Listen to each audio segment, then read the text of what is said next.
How Fair Cinderella Disposed of Her Shoe by Guy Wetmore Carryl. By Patrick Berenger. The vainest girls in 40 states Were Gwendolen and Gladys Gates. They warbled slightly off the air romantic German songs, and each of them upon her hair employed the curling tongs, and each with ardor most intense her buxom figure laced, until her wilful want of sense procured a woeful waste. For bound to married titled mates Were Gwendolen and Gladys Gates. Yet truth to tell the swains were few Of Gwendolen and Gladys too. So morning, afternoon, and night Upon their sister they Were wont to vent their selfish spite, and in the rudest way. For though her name was Leonore, That's neither there nor here, They called her Cinderella, for The kitchen was her sphere, Save when she had the hair to do Of Gwendolen and Gladys too. Each night to dances and to fêtes Went Gwendolen and Gladys Gates, and Cinderella watched them go, In silks and satins clad. A prince invited them, and so They put on all they had.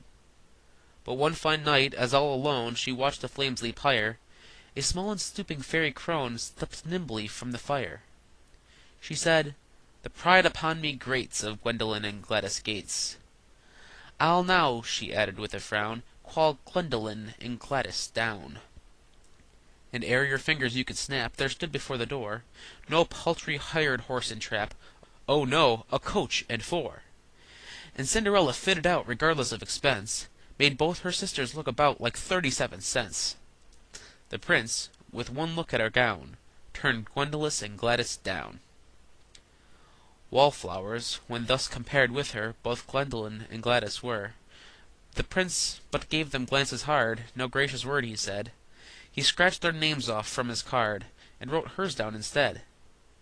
And where he would bestow his hand, He showed them in a trice, By handing her the kisses, and to each of them an ice.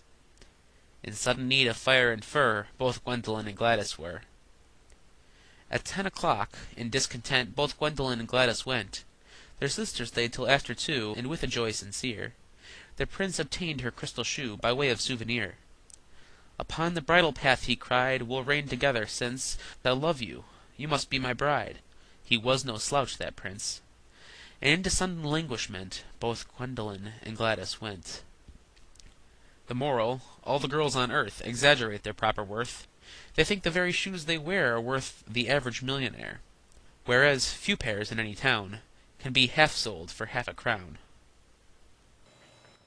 The end.